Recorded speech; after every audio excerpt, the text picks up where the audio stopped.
Podcasts are pretty common. So what makes the Uncommon podcast uncommon? Well, it's all in our name.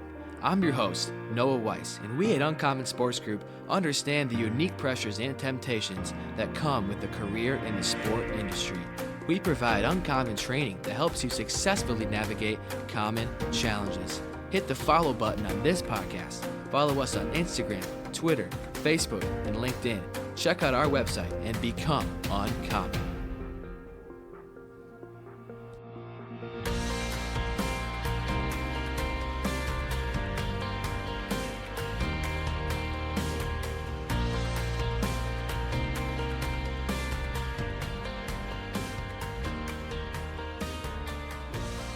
What's up, USG fam? Welcome back to the Uncommon Podcast.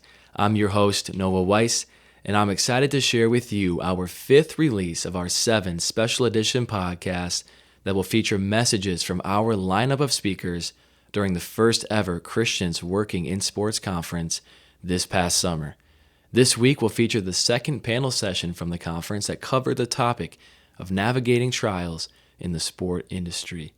The panel was hosted by Jason Romano, the Director of Media at Sports Spectrum, and featured 4 sport industry leaders: Tom Crean, the former Division I head basketball coach at Marquette, Indiana, and most recently Georgia; Laura Halldorson, the former inaugural head coach for the University of Minnesota's women's hockey team and a 15-year staff member with the Golden Gopher Fund; Ryan Saunders, assistant coach with the defending NBA champion Denver Nuggets; and Jonathan Isaac, Orlando Magic forward and the author of the book, Why I Stand. Each of these experienced faith and sport leaders provided helpful insights to navigating the many trials that are likely to face professionals within the college and pro sport industry. If you like this content, you won't want to miss the 2024 Christians Working in Sports Conference on June 21st and 22nd in Minneapolis, Minnesota. Visit the link in the description of this podcast to visit the CWS conference website to register or learn more about next summer's conference. With that, here's the panel on navigating trials in the sport industry from the 2023 CWS conference. All right. Hi, guys. Back up here again. I'm excited. For those of you who might not have been here yesterday, my name is Jason Romano, and I'm the Director of Media with Sports Spectrum, was at ESPN for 17 years. And first of all, thanks to Drew. Let's give Drew Bow a shout out, because I know we got a lot more to cover for the rest of the afternoon, but this conference is fantastic. I mean, I've been to a lot of conferences, and to have all of you guys here, we just had Chick-fil-A, by the way. So if you're not in a good mood, go check yourself. Seriously, we just had Chick-fil-A, guys. But we're going to have a conversation now with some pretty heavy hitters up here. This is right up my alley. This feels like a Sports Spectrum podcast, just galore right here with this round table. But we're going to be talking about trials, navigating trials, talking about walking through trials. It's inevitable. In this world, you will have trouble, Jesus says, but take heart, I have overcome the world. So we're going to talk a lot about trials here. Let me introduce our esteemed panel. Tom Crean to my left, former college basketball coach, most recently the head coach of the University of Georgia. He was also with Indiana, led the Hoosiers to 3 Sweet 16 appearances. He was with Marquette, Dwayne Wade's coach, and reached the Final Four in 2003. He was named the Sporting News Big Ten Coach of the Year in 2012. Let's give it up for Tom Crean. Laura Halldorson is a former collegiate ice hockey player and coach. She was the first head coach of the University of the Minnesota Golden Gophers women's hockey team, leading the new team to national prominence. How about 3 national championships? Let's give it up for Laura Halldorson. Speaking of championships, there's Ryan Saunders over there. He's the Denver Nuggets assistant coach. I don't know if you guys heard Denver kind of won the NBA title last week. The fact that you're here, Ryan, is amazing. So it was awesome to watch your team win a title, beat the Heat 4-1 with the help of Mr. Jokic over there in Denver. He joined the Nuggets in June of 2022, and he was, prior to that, the Minnesota Timberwolves head coach. He was first there as an assistant and then served as the head coach for his final 3 years. He was the youngest head coach in the NBA at age 33. Welcome, Ryan Saunders. And lastly, we get a double dose today of my friend over there, Mr. Jonathan Isaac, selected 7th overall in the 2017 NBA draft after playing collegiately at 6th. Is it 6th? You were 32? Wow. Wikipedia is wrong. Don't get your information from Wikipedia. I'm just kidding. 6th overall. There we go. Sorry, Jonathan. My bad, man. 2017 NBA draft after one season at Florida State. Just finished his 6th NBA season. Is that accurate? Also a first-time author. He wrote the book Why I Stand last year. Just recently announced his latest venture, which we'll talk about when we're finished here, Unitas, a sports and apparel company that will officially launch in August. Let's give it up for Jonathan Isaac. All right. So we got the intros out of the way. Clearly, I didn't do my homework well enough, so forgive me. That was a trial right there for me. But the purpose of this discussion is not just to talk about not just enduring trials, but going through these tough times to thrive and be able to bring God glory after we get through these trials. So everyone on this panel has walked through difficult seasons in life, whether personally or professionally. So I want to start, ladies first, with you, Laura. Why don't you tell us about a trial that you've walked through and how you've seen God, see you through that and be able to come out on the other end? Thank you, Jason. Well, first I want to say it's great to be here. This is an awesome conference, and when I got the call from Drew and he said it was going to be about adversity, I had to kind of chuckle because lately the word suffering has been on my heart as I've run across it, whether it be in messages, sermons, or in the Word. And so I thought, I think this is meant to be, so I better say yes. And, life has trials, life has suffering, and like you say, the Bible tells us that we will have adversity. So when I was kind of brainstorming about what a good trial would be to share, I remember early on in my years at the University of Minnesota, we had a couple players, after being with the team for one season, they wanted to transfer. And this is way before the transfer portal, so it wasn't as common. And one of those players was very high profile.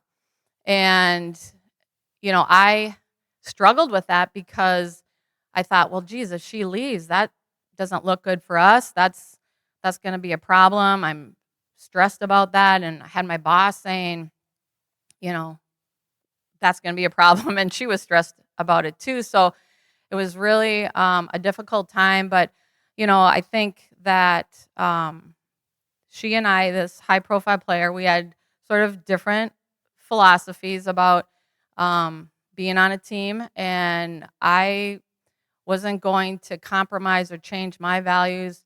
And I thought, well, if this isn't a good fit, then that's probably okay that she leaves. But let me just tell you, I had one of the anchors from a local TV channel at my house on my deck asking me, why is she leaving the University of Minnesota? So it was kind of a big deal, at least in the world of women's hockey. And so I kind of reached the point, I remember sitting in my office like shaking. I really was thinking I'm having a nervous breakdown because this is getting to me so much. And I prayed about it, and I just felt God saying, do what's right, and whatever happens, happens. The consequences, you can't control, but, you'll get through this. And it all worked out.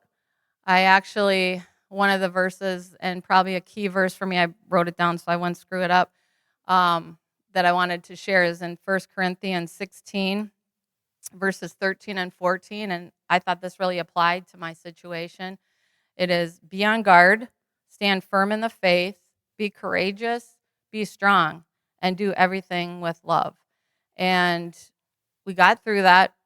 Those two players transferred. I was then, fast forward, a little while later, I had my individual meetings with the returning players talking about that season and the next season. And it was so interesting that a couple of those players said to me, hey, coach, if they don't want to be here, then that's okay. They can go. And it was very encouraging for me. And, what was interesting is the next year, I would say we didn't have as much talent, but we had a better team. And that was the year we won our first national championship. Wow. And so that was a big learning lesson for me, that really, trusting God and just doing what I felt, He wanted me to do, and, let the chips fall where they may. Wow, that's awesome. Ryan, you just won an NBA title, as we talked about, but it was a couple years ago that you were let go after a tough start of the season. Kind of walk us through what your perspective was on dealing with trials. It could be the difficult circumstances of just the job, but also maybe just in life, you're still Yeah. a human, who lost his Yeah. job. So talk us through what that was like. No, definitely. And I guess I'd say one of the first things I'd like to kind of bring up, I've always enjoyed talking about my faith. But I think more so in the past, I had a feeling sometimes when I get up and speak about my faith to, a group like you all, is that I'm not as good a Christian as them in the audience. And, because I fall short every day. And I'm sure everybody here can say something along those lines. And so that was something that was always on my mind, that I was able to work through. And I felt, where to the point where I'm more comfortable. I'm still not to a point where I want to be as a Christian, but I'm more comfortable with it now. So that's one thing I wanted to make sure, I shared a little bit today. But, as you talk about, getting let go, and as coaches, we all know, I'm sure most out here, a lot out here are coaches. You're renting the whistle. That's something my dad always used to tell me. You don't own it. You're just renting it. At the end of the day, you're on borrowed time. And, I during that time with Minnesota, I was 32, got my dream job. That was a job I had always thought. I didn't think it would come that soon, but I had my dream job at 32, and in my hometown. And my wife, I remember at my opening press conference, she was 39 and a half weeks pregnant with my firstborn, a son. And my dad had, passed away in that same role, 4 years prior. So there were a lot of things coming at me and feelings in those moments where, hey, I want to make him proud. I want to make a lot of people proud. And, as things kind of started, settling within the job, within the role, I was realizing, okay, I'm in this role probably for a different reason. We're kind of rebuilding again. And, it might not be a full-on winning situation right now. And I understand with fans, everyone, it's rebuilding. You guys, nobody likes that word. Like, I get that. And so, everybody wants to be about winning. And you're going to do everything you can to win. But I always looked at it in the sense of coaching, what to me has and will always be about development. Development on the court, development off the court. Developing character, developing those who are willing and who, are open to listening, in terms of growing their relationship with Christ.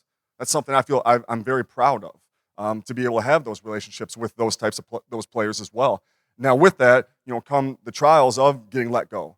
And, as I got let go in Minnesota, I opted, I just had another newborn, a daughter at the time. So I opted to spend time with my family for a year and a half. And I'll tell you, it was the most rewarding time I've ever had in my life. But in those moments, I felt, and I'm sure my wife would tell you too, and by the way, anybody who knows coaches' wives or husbands or spouses, they are the most loyal and fiercely loyal when you get fired, especially people you'll ever find. And, I felt it was kind of almost a humiliating type of way I got fired in Minnesota. And I had resentment I had to work through. And with that, though, then I lived here for a year and a half before I took the job in Denver last year. So I was going to the grocery store, and I remember hearing people would come up to me and nothing malicious, but like, hey, are you ever gonna coach again? Or are you gonna find a different? I had people ask me, are you gonna find a different occupation? And that did something to me in my head that I had to work through. Like, wow, there's doubt there. That's where my trust in the Lord really, really got stronger, I felt. And, I'll leave this. We have so many better people to talk up here, but I'll leave you guys with this on the topic. Is my mom and I talked about a lot about, my father, those who don't know, Flip Saunders, died of cancer, lymphoma, and going on 7 years. And he, in the moment that my mom and I, sisters, were at his bedside, we would go back to that, years later, months later, and say, we don't feel we've ever been that close to the Lord. Like, we don't feel we've ever been that close to God, since then. And there was just something about that. And to us, that was just walking with our faith. trusting in the Lord, trusting that something was going to work out. In the end, it didn't work out the way we wanted it to, but we also trust that there's a bigger purpose. And, I sit here in a way of saying there's still plenty of trials. I've endured, we all will endure moving forward, but, having that trust, having that faith, it'll see you through whatever it may be. Yeah. Coach Crean, you want to piggyback off that a little bit? You've been hired and fired and been to Final Fours. You've seen the highs and the lows, maybe even piggyback some of what Ryan had to say. Well, I think that the first thing, it doesn't really matter if you're being highly successful or if you're at the low points. There's always a challenge to keep your spirit and to not let doubt creep in. Now, obviously, it's really easy to look at it and say, oh, yeah, that's really going to happen when you fail. No, it's going to happen when you succeed, too. Yeah. Because in coaching and in leadership, a lot of times, if you're winning, you might be seen as intense and demanding, okay? If you're losing, you might be seen as crazy and unrelenting, right? You're the same person, You're the same person. but there's a different narrative that's spun. And I think for me, with faith, like I grew up in Michigan. We went to church 3 times a week, no matter what. My mom was not only the secretary and treasurer of the ministers' marble company, the United States Marble, never forget it, but she was also the secretary treasurer of our church. So like for me, blending going into the coaching world from the way I grew up, it wasn't as profound for me. It was fairly easy for me. Like I didn't really think about it. I didn't think about, should I be careful with what I say? Should I be careful with that? Well, the more you go up the ladder, you realize that you got to make a choice at times. And I grew as a coach at Marquette. I was there for 9 years. I was at Indiana for 9 years, before 4 at Georgia. And somewhere along the line at Marquette, I realized, not a mission statement, not a mantra, but like something that was like really important to me that the players would leave with. When no matter how they came in, that they would leave with this because they were going to need this, no matter what, as they went on down the line. Yeah. Number one, are they selfless? And this is before social media was at the place that it is now. But even back at Marquette, it was like, hey, you don't need somebody to take pictures of you changing somebody's tire, right, out on the road on a rainy day or feeding the homeless. You don't need anybody to take that picture. And it was the same thing on your team. Like, you've got to absolutely be concerned about your teammates' success. And the worst thing you can ever be described as is somebody that wants to be successful but doesn't want to see those around them be successful. And there are people that win in sports and life. I mean, they win with that mantra. They win with that life. But that's not how you win championships. That's not how you keep going. So building that selflessness. Number 2 was being a problem solver. Like, there's so many things. In a game of basketball, it's really easy. Hey, we've just got outscored 8-0. Don't call timeout. We got to figure it out. There's all these different ways you've got to solve problems. And as a coach, you're trying to come up with them so that they get that much more confidence as they go through life. But probably the most important to me was that when they left, that they would know, okay, no matter what, no matter where they were at in their life, no matter how they were raised, no matter if or when they got married, no matter when they got kids, they were going to be the spiritual leader of their home. And I think when I took that to heart more, in the sense of, I don't really, if I get fired because I'm a Christian, if I get fired because I talk about God, if I get fired because I pray before and after games with the team or when they get injured or something like that, well, then so be it. And somewhere along the line, I accepted that.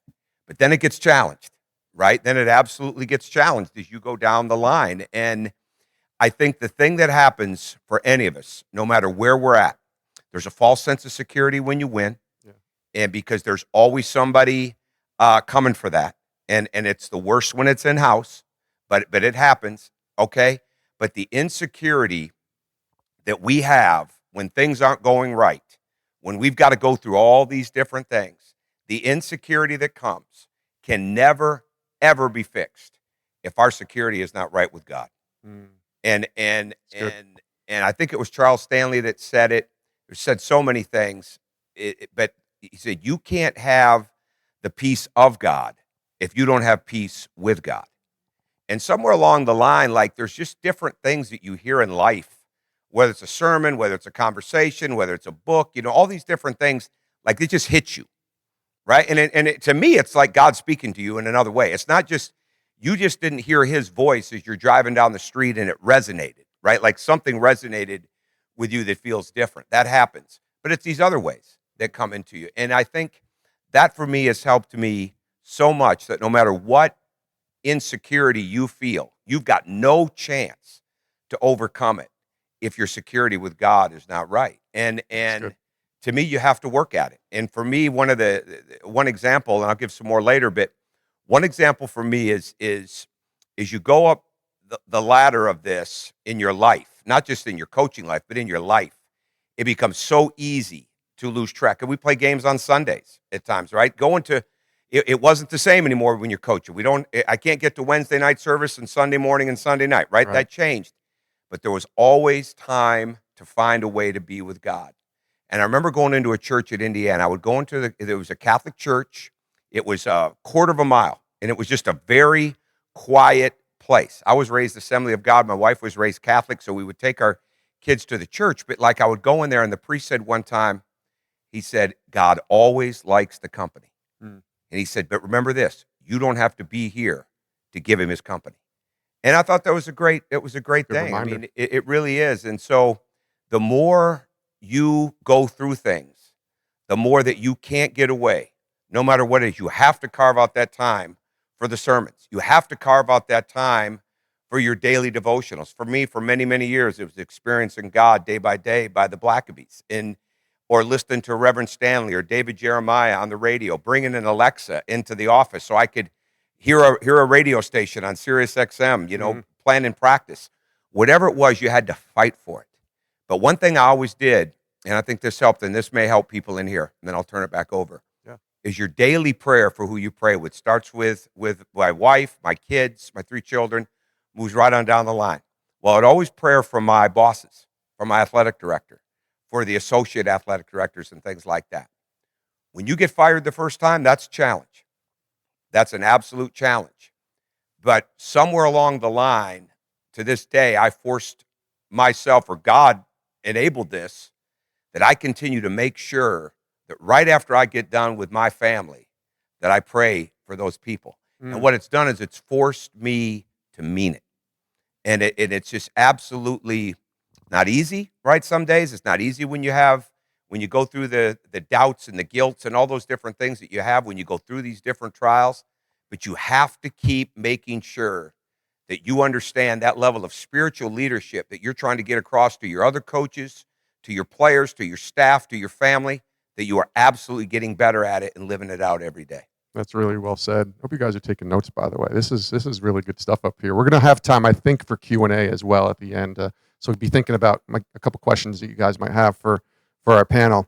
Mr. Isaac, I know a lot of what you've walked through from a trial perspective has been very public. You can talk about the injuries. You can talk about some of the things that, have come into the news with standing and writing your book. What's this been like for you, kind of walking through some of the trials and seeing God still good through it? Yeah, it's been, I would say it's been challenging, but it's also been worthwhile, in the sense that I've learned a lot more about God through the trials. And I think that that's a promise that God gives us in his word, that the trials and the tribulations mean something, that they have a purpose and there's a plan, to them. Don't, the Bible says, be cheerful when you go through trials and tribulations, because they produce something in you. They produce patience. They produce things that help us to become better. And I think if I had to give somebody one thing that I've been able to take away from the trials that I've been through, you said it. They've been public. I've taken heat. Yeah. I've had, my fair share of darts thrown at me. But the one thing that I would say I take away is that God can only be faithful in a situation that he has to be. And so if there is no situation where God needs to show his faithfulness, then you don't know him to be faithful. If there is no instance where God has to show you that he loves you, then you don't know that God truly loves you. And so going through the trials and the tribulations that I've been through have shown God to be who he said he is. And so if I trust God at his word, for him to be faithful, for him to be a loving father, I have to go through something for him to show up in those moments, to be those things. And so through the trials and tribulations that I've been through, I've seen him come through time and time again. And I'll talk about this a little bit later, but one of the things My pastor told me the night before I decided to stand in the bubble, he said to me, "You cannot stand for God and God not stand for you." Hmm. And it was an extremely tough decision. Yeah. I knew I was going to take heat for it, but that saying has rung true to this day. And because I needed God to be faithful in that moment, and because I stepped into a moment where I said, "God, I need you to be faithful. I need you to come through," and he did. And so to be able to write a book, to be able to get on a panel like this and talk about the trials and tribulations that I've been through, it speaks to God's faithfulness and God's love for me. Let me follow up with that for you, Jonathan, because on the court, we see a guy who got injured, worked hard for 2 years, missed 2 full seasons, come back, and then would you play 10 games, I think it was maybe, and then injured again. Going through the earlier trials, even the trials in the bubble that you just referred to, the stuff that you wrote about in your book, how did that help equip you to be able to go through this latest trial on the court earlier this year? Yeah, I just learned how to deal with it. I learned how to, look the trials in the face and say that God has a plan and a purpose for them. The first time it was insanely difficult. Um, Mad at God. God, why would you allow something like this to happen? And to see him show up as faithful, see him show up as a loving father. When it happened again, I was able, again, with the people that are around me to encourage me, I was able to say, I've taken this test before. Mm. I know what it is to, you know, tie up the bootstraps and get to work and rehab and figure out what it is to come back. And even through that entire process, again, God has shown me he's faithful in other ways. I got married. I have a daughter now that's 2 months. And so I've Yeah. seen God just show up and just be there for me while this thing is going on, more so behind the scenes. And so it's been terribly difficult, but if I didn't have the support system that I have, if I didn't have the foundation of a true relationship with Christ that says, I'm going to love you in the good and the bad, and know that I'm dealing with a God that doesn't just celebrate me in the hills, but also is there with me in the valleys. Yeah. That has been the difference. That's good. You talked about the support system. Laura, I want to ask you about community. We talked about this yesterday on the panel, the importance of community. How important was community for you, or has community been for you to help you through those moments when you're going through difficult seasons of life? Well, my example on that is more from my personal life. After I stopped coaching and I was working still at the University of Minnesota in the fundraising office, and it was in 2015 when I got some news that I had breast cancer. And the community, now, first of all, there's someone in this room, Joel Maturi, wherever he may be. He's part of this story because he was one of the first people I told, because I was at his house the day after I was diagnosed, because I agreed to speak to some high school kids. And, he wanted me to come over and visit with his wife. And I thought, well, I better tell them, even though I think my mom might have been the first person and only person I had told at that time. Well, it turns out that his wife, Lois, knew someone at the university in the breast center and could help me find a surgeon. So that was an unbelievable act of God to line that up. And then once I started, sharing that news with more people, the community I want to really emphasize is my neighborhood women's Bible study, which has been going on for a long time. We're all different denominations. It's an amazing thing. And not only do we study God's word, but we also support each other, help each other through things, pray for each other. And, I'm a person who really doesn't ask for help a lot. But what I learned going through this process of a little surgery and a little radiation, and if it's breast cancer, I'm just going to tell you that you're sort of at the mercy of these other people. You're being put in positions, especially the radiation part really struck me, that I'm like, oh my gosh, I have no control here. This machine is going to zap me. And they're lining me up, and, I have to trust them that they know what they're doing. And what was interesting is the Bible study we were doing at the time was emphasizing, I got another verse for you, this verse in 2 Corinthians 12, verses 9 and 10. And this is when Paul is asking God to remove the thorn in his flesh. But he said to me, my grace is sufficient for you, for my power is made perfect in weakness. Therefore, I will boast all the more gladly about my weaknesses, so that Christ's power may rest on me. That is why, for Christ's sake, I delight in weaknesses, in insults, in hardships, in persecutions, in difficulties. For when I am weak, then I am strong. And I just thought, wow, like I feel weak when I'm out of control. I'm not in control. And so that idea of what I was experiencing in my health situation, I applied to my faith and my relationship with God, and I was able to share that with, my neighbor women in the Bible study, and I think we all learned from that. But it was actually living what we were learning from the Bible, and their support just it made a big difference to me. They helped me through that trial. I mean, I was playing it down because at the same time, my mom was struggling with ovarian cancer, and that was a lot worse than what I went through.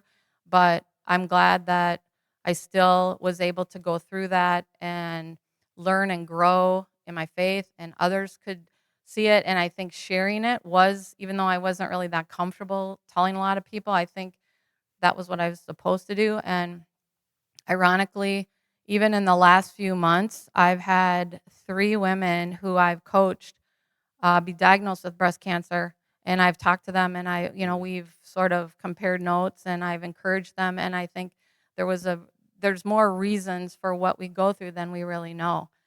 And one little PS on this story, I have a friend who is not a believer, and I had told her about, the breast cancer and the upcoming surgery, and she called me the day before my surgery, and she said, "Are you freaking out?"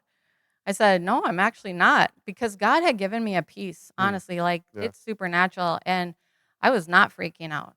And I said, "No," and I told her, God gave me a peace, and I'm going to be okay.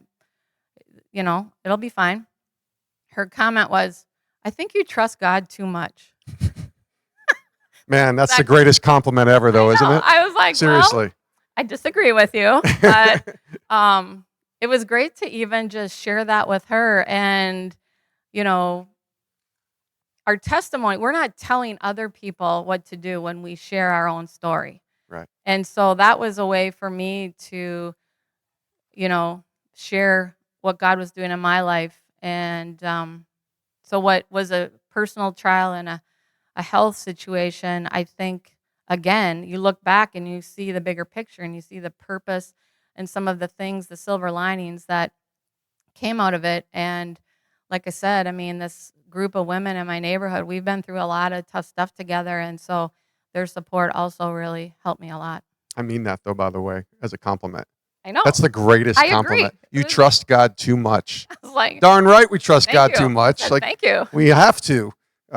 So, yeah, thank you for sharing that. Ryan, I think, the transparency part of what Laura just said, I think for you, you're one of the trials. I'm not saying all of the trials, but a couple have been pretty public, and certainly dealing with the loss of your father, who a legend, but also being, let go from jobs. And obviously now you get to put a ring on your finger too, and celebrate and have some success as well. But how important has transparency been in trying to navigate trials that you've seen over the last few years? Yeah, it's been huge. And hearing and talking with Coach, and we reconnected back when I was a player and then a graduate assistant at University of Minnesota. I remember we had a Bible study we were a part of, so it's good to hear some of your messages too, because even back then I remember taking those into just everything that I went through at that time, injury wise, etc. But transparency with, I think, the people around you is really important, and that's been something that I've had to work through, being open and honest, with loved ones that are trying to help, but then also, to me, it's transparency with God. God always knows what's on our hearts. And Coach, I love hearing you talk about praying for those who maybe have removed you from a position that you wanted, or fired you. A harsher way of saying it is fired. That's big, and that's something I had to work through. And I found that when I would say those things out loud, be transparent with the Lord, I felt a sense of I guess weight come off me. Still working through it in a lot of ways, but when, in my car, that's something I've always enjoyed doing, is having my conversations with God. Unfortunately, a lot of those happen after losses, when you land at 2 a.m. and maybe you just got crushed on the road, and those conversations, they aren't always fun ones, but you feel better after the fact.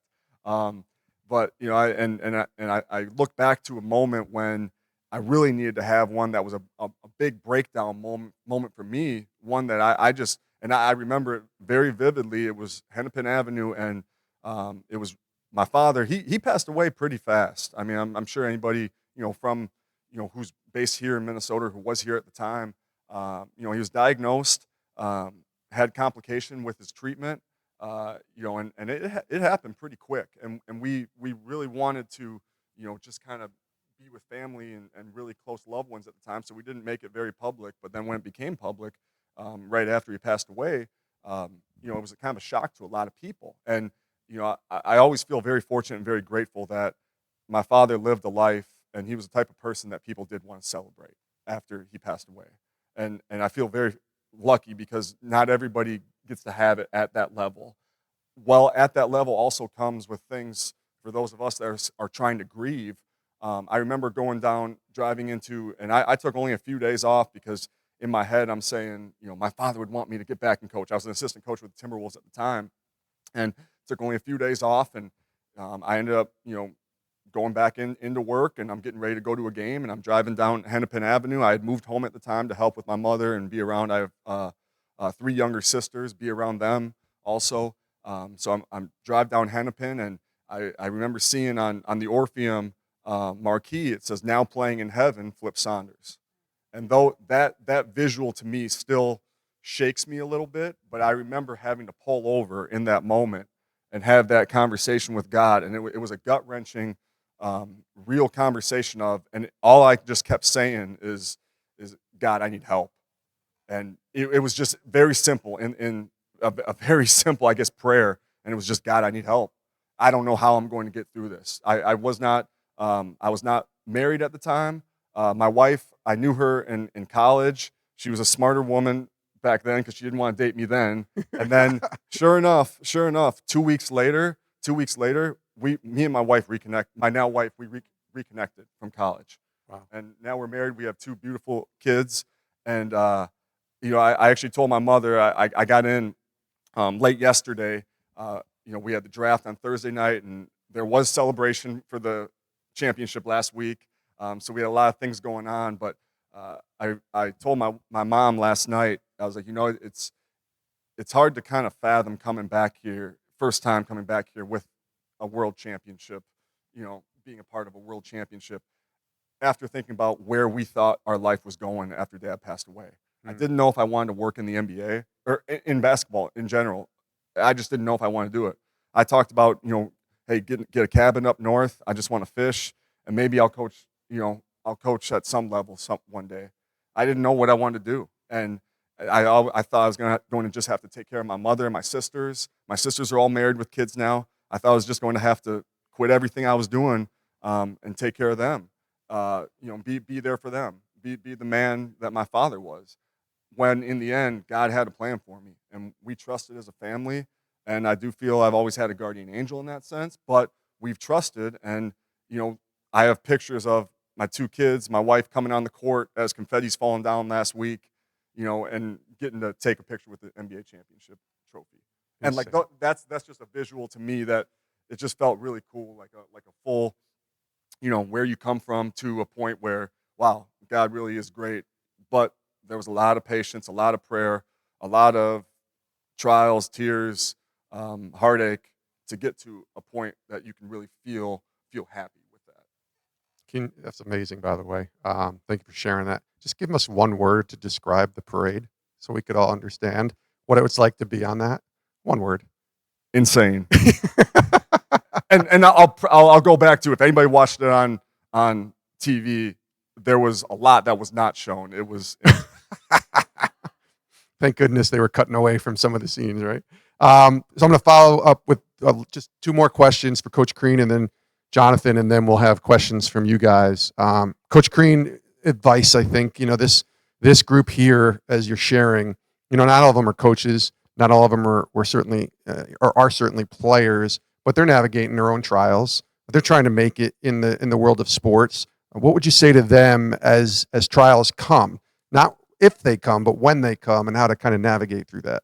I think it goes back to this. You've got to do everything you can possibly do, uh, knowing that there's no way to ever have it go in the right direction without God being first, to not let things take your spirit and create doubt in you, and create that inner selfishness that we have when we feel that things are totally against us.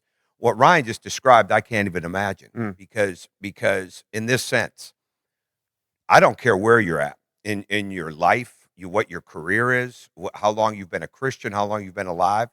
It is so hard to trust God's plan because we want to see things, right? We want to see it. We want to feel it. We want to think it out. We want to fix it, and when you're in the world of sports, I mean, you want to help other people be better. I mean, it's to me, when I learned that every day when I come in and it's about the players and coaches and the staff members, me figuring out how I can help them not be good, but absolutely do things that are going to make them great every day, no matter how that goes. I became a better coach because then you can live with it, right? You can live with, this is why we're driving you to get to this place, right? It's not easy, all right, but we're trying to get to this place, and along the way, you're going to go through those things, and trusting God. It's hard. It is absolutely hard because we can't see it. And that's why that's why finding ways, to me, like I give people this advice if they ask when it comes to hiring. Find people that are going to bring you energy. Find people, because if especially for head coaches, I got two brother-in-laws that coach football, one in the NFL, John Harbaugh, one in college, and Jim Harbaugh. And it's like when we talk about hiring, if they're not bringing you energy, how in week 6 or 7 are they going to bring the running back room or the wide receiver room or one of those rooms energy? How are they going to bring that there? Because that's when it's really going to matter. Right. So you want to find ways to get people that surround yourself with energy, but at the same time, what brings you energy? As a head coach, like, don't delegate it, right? Enjoy it, right? Do it and enjoy it. You've got to keep finding ways to have that energy, because it's the only way you're going to make your players better. Learn. You have a responsibility to yourself every day, okay, to make sure that you are learning, that you are getting better, that you are adding. Maybe you're deleting along the way, but you're adding to what you do. And then part of that responsibility is, no matter where you sit, you are a spiritual leader. You might just be the spiritual leader of yourself if you're single. But if you're in any type of environment, God put us out there to help lead that environment too, right? We have a book for it. We don't have a manual that somebody hands us. We have a manual that we get when we're young. It's the Bible, right? And any real answer you need, you can find it in there. But you just have to trust God, even when you can't see the plan, even when you don't feel it. You just cannot let this world take your spirit or create those doubts that knock you back from that. And you got to fight for that. I mean, you have to fight for that, whether it's the podcast, whether it's the devotionals, whether it's the time of carving it out with the Bible, whatever it is. Somebody said a long time ago, I don't remember who it was, but praying is like breathing. We can do it all the time. You can do it anywhere you're at, right? And I think the more that you understand that, I've prayed on the sidelines so many times in the span of seconds, just not for the win as much as for the peace, for the clarity. And I think that you just have to be able to do that. And if you can keep yourself centered on the security of knowing you have God, even at the hardest points, you will come through it. You will. That's good. Jonathan, they say, consider it joy when you face trials of many kind. We heard that verse a lot during COVID. And that verse, I'm sure, came alive to you quite a bit in some of the things that you've gone through. Coach Crean also mentioned God's plan. How do you trust God's plan and find joy? And this will be our final question before we get to the audience. But how do you find joy and trust God's plan in the midst of the trials that we all go through? I think you got to take God at his word. We don't know the plan that God has for us. He just tells us that the plan is a good one. For I know the plans that I have for you, plans to prosper you. I didn't know that a part of that plan was me getting injured. I didn't know that, a part of that plan was getting injured again and again. But I can say that I know that the plan has been good because it's made me better. And I'm in a better position now than I was before. And so I can't give you the blueprint of what God is going to do in your life, where God is going to take you. But for some reason, it always starts with taking you low before He takes you high. And talking about what he went through with being fired, and then now he's on top of the NBA world. And to God be all the glory. So I just feel like we have to find it in our hearts and our minds to truly trust God at His word, and it's a promise. He gives us a promise that He will see us through, and that His plan is perfect. His plan is to prosper us. It is going to be trials, there are going to be tribulations, but Jesus said, "Be of good cheer. I've overcome the world." Mm. So, Yeah, and I'll just add the same God that was with Ryan in the midst of the trials of losing his dad and winning or getting fired was the same God who was with you last week when y'all won the championship, and the same with all of the trials that everybody's here has gone through and shared. So Carly is going to be walking around. We want your guys' questions now. So all I'm asking you, slip up your hand when Carly comes to you. Just state your name, and then obviously address the question to who you would like to address it to. We can start in the back, I think that's Steve back there. Mr. Gidley has the floor first.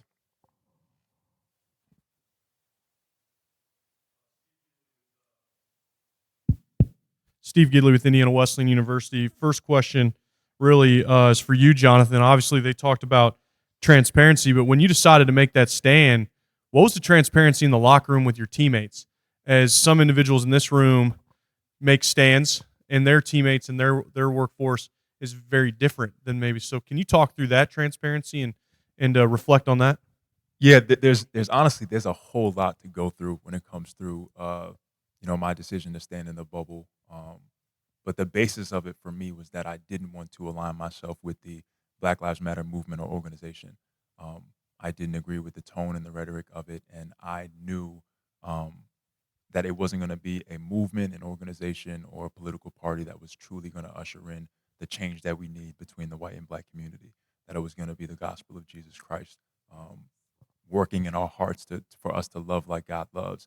And so I didn't want to align myself in that way. But when it comes to transparency with the teammates, we had a team meeting the day before the decision to stand in the bubble, and the presidents came in, everybody on the team came in, and they said, "This is the decision for you guys to make. You guys get to do what you want to do." And they all left, and it was just a team, and everybody's like, "There's no decision to make here. We know what we have to do. Everybody's gonna kneel. We shut up. We get through it." And one of my teammates turned towards me and says, "Jonathan, what are you gonna do?" And I'm like, "Why are you gonna ask me?" He knew to look at you. I guess they knew partly where I was gonna come from, and I said, "Fellas, I'm not gonna kneel, and I'm not gonna put that T-shirt on." And chaos erupted. Everybody's like, "Oh my gosh, here we go." My nickname is Baby Jesus. So they're like, "Here we go. Here's Baby Jesus, always having to come through and be righteous." That's how they see it. But yeah, it was difficult, and they asked me, why, and I said, if I'm gonna throw stones at anybody, be it one person or an entire race of people, I'm gonna be throwing stones from a glass house. I've fallen short. You guys have fallen short, and I don't think that this is the answer. I respect you guys' decision to kneel, but I ask for that same respect in return. And extremely difficult, but that was the transparency in that, and I just tried my best to just kind of go with it. And again, like, I was on the phone with my pastor the night before, and I was telling him, "I don't think you understand how crazy this is going to be. Like, Yeah. I'm going to be every name in the book. I'm going to be a sellout. I'm going to be a coon. I'm going to be all this stuff." And he said to me, "You cannot stand for God, and God not stand for you." Yeah. Having that transparency with him, having that transparency with the people around me, my wife, she said she's standing with me even though she's not there. But having that transparency with the people around me, and just transparent with the team, I told the team beforehand. I didn't want to catch them off guard, so I told them, "Hey, this is what I'm going to do. I'm not going to kneel." And they were cool with it. So This is just a plug. He didn't ask me to do this, but read Why I Stand, his book. It goes into a lot more detail on some of the things you were wrestling with, and it's phenomenal. It came out last year, I think. So thank you, Steve. Who else? Questions? I think that's Cole. This question's for Coach Crean. And Ryan, you can answer this too. When you guys are in such public jobs, Indiana basketball fans are crazy about their basketball, NBA fans as well. When you go through a period where you are fired and you get public backlash, and maybe you hear some ugly things from fans, whether that's, like you mentioned, in the grocery store or online, that sort of thing. How do you process that as a believer and not resort to, I guess, snapping back and saying nasty things to other people and defending yourself? How do you take that as a believer and not let it affect your walk with Jesus, but also just your own personal mindset? You have to pray diligently, especially when you take it personal, because you do. I mean, you just absolutely, you personalize it. And I think like being at Indiana, because we went, we don't have enough time to talk about the changes of all that, but when we walked in there, it was just in a complete, I mean, I wouldn't have wished it on any, I really wouldn't have. I could have the worst enemy in the world, and I wouldn't have wished for them to have to deal with what we dealt with when we go there. It wasn't lollipops and balloons. It just wasn't, right? But we built it. We got through it. And I think as you go through it, like as hard as it gets, that's not what you worry about. You want security. There's the best feeling you can have, okay, when you're in an environment like that is the security of who you're working with. And when you don't have that, it's really hard. And so you go through a lot of different emotions.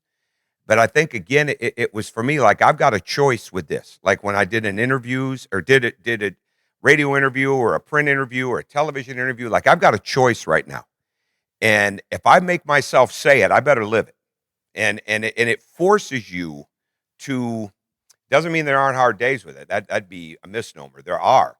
But like, you've got to find a way, because how you deal with it. Like I dealt with it. I put so much guilt on myself. And this internal guilt for not reading this right, making a wrong decision, hiring the wrong person. I mean, all those different things. And I fight that. I'm going to fight that now. I mean, it's just, it is what it is. But you have to understand that there is no way all the players I had before at Marquette, the players I had before at Indiana, but take all of them, take all the kids that would come to the basketball camps and all the parents that I knew and all their kids, my 3 children were going to be watching what I did. And that is what I was responsible for. And thank God I had a wife, and I'll just share this quick story, because this goes along with what Ryan said of having a spouse. We had an issue where we had an accident at Indiana. I think it was the second year before my last year, third year before my last year there. Long story short, we had a kid go out. They went out on Halloween. They were drinking. One got really messed up. Literally ran into a car. He was on foot, ran into a teammate's car. Okay, he was in the hospital. So he was really not in it wasn't life and death after the first 12, 14 hours, but it was he going to recover type of situation. So there was an article that had come out on a Sunday in the newspaper that I'd lost control of the program. And that I should be fired, basically. And we're going up an elevator to floor 3 in the hospital in Bloomington, Indiana. And that article, I'm reading it because it had just come out on that Sunday afternoon as we're going back up to see this young guy in the hospital on a Sunday. This had happened in the middle of the night Friday. And this changed me. And this is where God works in so many different ways. My wife, I'm reading the article and I'm distraught now because I'm angry, right? But I'm also hurt because I've had no sleep. I'm going through all this with our team, all these different things. And my wife says, Tom, he said, we're going to be fine. We're going to be fine. Look at me. We're going to be fine. As the elevator's going up to the 3rd floor. And it was like not 50 pounds. It was like 100 pounds came off my shoulders.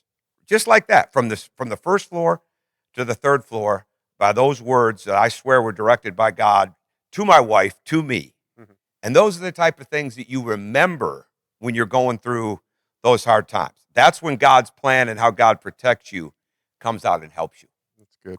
We got 2 more questions. Time for 2 more. Let's see, Becca and this lady over here. Ron, real quick, you want to jump off anything Coach Crean said before we get to that question? I'll just go right off what Coach was saying. I'm big into routine, and I've always felt like routine can help through those types of situations. And part of routine for me has always been prayer. In those moments, you need to have prayed on how you're going to respond before those moments come about. And it can be, and to me that's anything in any situation you're dealing with. But I remember vividly towards the end of my tenure with the Timberwolves, where, and keep in mind I'm a hometown kid. Went to Wayzata, played University of Minnesota, grew up in Minnesota. So I'm thinking, hey, for the most part, people are going to have some empathy at some level with everything that was going on at the time. But I was sitting having dinner with my wife.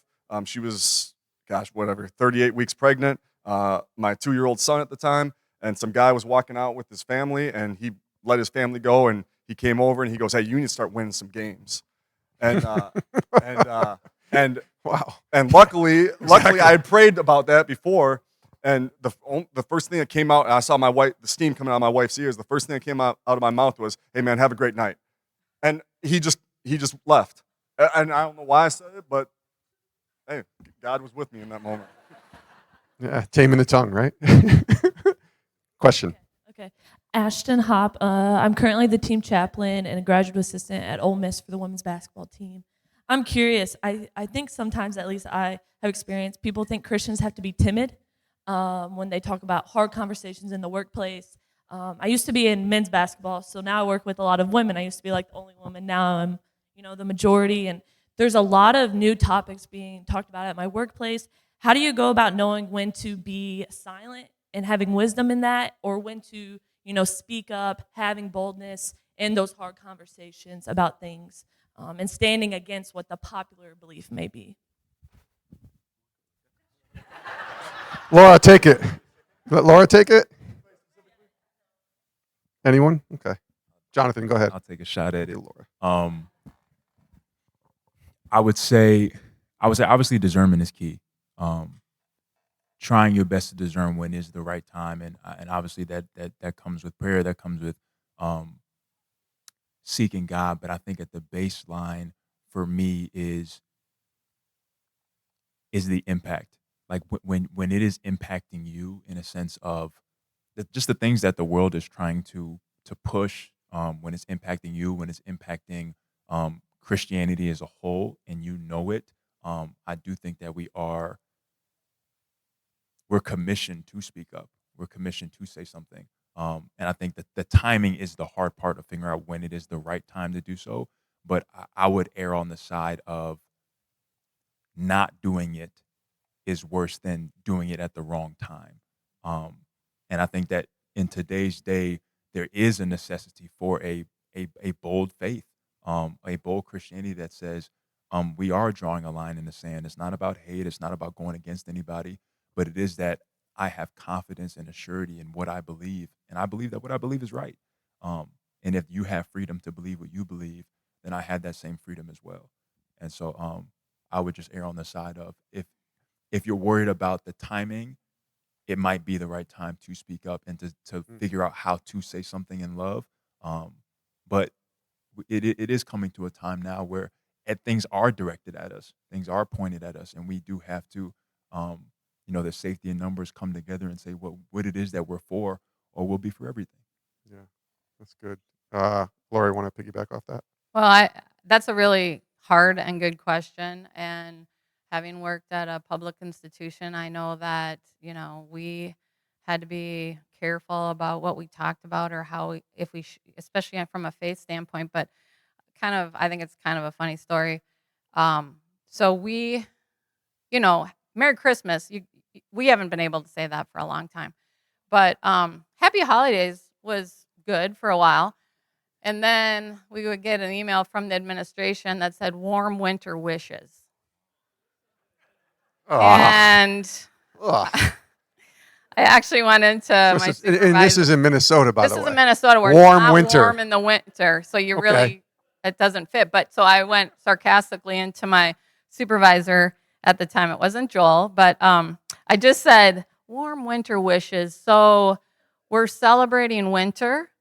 And are we going to celebrate fall? I just was kind of sarcastic, but we got along really well. Anyway, my point is, I always kind of joked about that each winter when I get that email, because I thought Happy Holidays was still okay. And by the way, Christmas is a national holiday. It's on our calendar. And so, I would mention to those around me how I just didn't understand that, and I celebrate Christmas. And so when I retired about a year ago, and when you retire, you get like an exit survey. And one of the only thing I said that was at all negative said, what other comments do you have? I said, well, the only thing I'm going to say is, when we're told that anything that we display from a religious standpoint could offend someone, I said, actually, it's more offensive when we're not allowed to express our faith, at least in our own space. And I mentioned the warm winter wishes in some way. And what was really funny was I went to have lunch with some of my friends, I don't know, a few months ago. Well, actually, it was around Christmas because they had a Christmas tree in their office. I said, wait a second. It was a well, I don't even know what it was. Warm winter wishes tree. Let's be clear. It was an illegal Christmas tree from the days when we weren't allowed to decorate with any Christmas, holiday. And so what they told me was they kind of eased up on the rule to say within your office you can have Christmas decorations. And I just thought, isn't that interesting?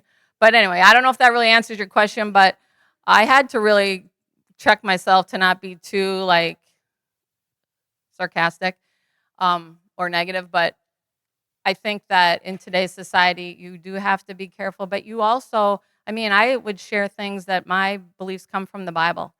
And so there are things in today's society that I don't agree with, or I don't celebrate, but I don't go around blowing a big horn to bring attention to that. But if someone asks me, I will share that. Oh, that's good. We got one more question. Time for one more question. I think Becca had her hand up. Hey, Jason, really quickly, Yeah, I'll just really quickly add one thing that I've felt in those moments is like if it's something you try to push away a little bit and then it comes back to you and then it comes back to you again, it's like one of those like, all right, I get it. I get what you're saying. Got to speak So up like now. if you feel it come back to you, if you kind of like push it down, be like, I don't need to say it, but then it comes back to you 2-3 more times, like, all right, you should probably go say it because you're getting that nudge. A little confirmation. Yeah. Go ahead, Becca. This question could be for any of you.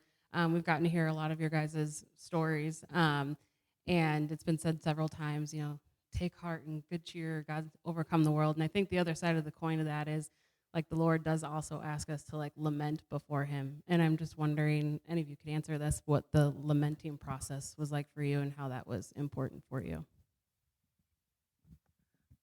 Well, kind of what I said, it was hard for me because I kept thinking about my mom's situation and that what I was facing wasn't as difficult. It had a better prognosis. So that was hard for me to really process. In fact, I remember saying to one of my former teammates on the phone, it's not a big deal. And she said, Coach, it is a big deal. And, so maybe I was pushing it away to not deal with it a little bit. But I do think that peace that God gave me really did help me process that and keep things in perspective. And I guess I want to share one more verse that I hope relates. But this is one that we've all heard, but it's Proverbs 3:5-6. Trust in the Lord with all your heart. Lean not on your own understanding. In all your ways acknowledge him, and he will direct your paths. Or some translations say, he will make your paths straight. And it's about trusting the Lord, but the part that I have to always be praying about and asking God to help me is lean not on your own understanding. Because I tend to lean on my own understanding. And so that really is an important verse for me. And also, God's ways and his thoughts are higher. That's in that's in Isaiah 55. But I just think that the things we go through in life, we have our choice on how to respond to it. And I didn't want to feel sorry for myself. But I also wanted to learn what God was trying to teach me and to be maybe, someone that could help others if they were going through something similar. So I do think it means more, the whole thing means more to me now than maybe it did at the time, because I maybe see a little bit more of the bigger picture. So I don't know if that answers. Anybody else want to piggyback off that? A little bit on the side of it, then I'll wind it up. But I think when we're dealing with younger people all the time, and we're dealing with either our own kids or our student athletes and the people that we deal with, because they don't always have that experience of knowing how to ask God, how to talk to God. So many times they just expect that answer to come back. And I've heard different times, like, I have prayed, I have asked God. And I think the first thing you have to do in your own life, obviously, but you have to be able to help get this across to people so that they learn to listen. You can never blame God. I mean, no matter what. Ernie Johnson's got a great line: trust God, period. Right? Well, never blame God, period. And I think sometimes when people don't hear the answer to their prayers because they haven't worked through all that yet, they want to go right to the blame, because that's what our society is like in so many areas of the rest of the world. So it becomes very easy for people that have not grown up in the Bible or grown up in church or don't have that spiritual experience of going through it. And I think how we portray ourselves and our spiritual leadership of that, and not doing the woe is me, okay, not blaming, not getting frustrated, but continuing to persevere through it and look for that energy that helps us continue to trust and listen for God. When that answer comes, it comes. And to get people to help our players and the people with us to do that is imperative in this day and age more than ever. That's good. Well said. Love it, man. Listen, trust God, period, is a nice way to end this conversation. Tom Crean. It is, but it's just a nice little stamp on the equation. Laura Halldorson, Ryan Saunders, Jonathan Isaac, thank you, men and women. Let's give it up for them.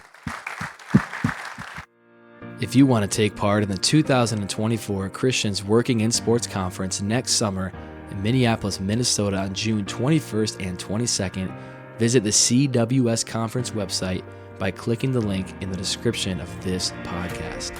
If you liked this podcast, be sure to catch new episodes of the Uncommon Podcast every other week on Thursdays at midnight Eastern Time.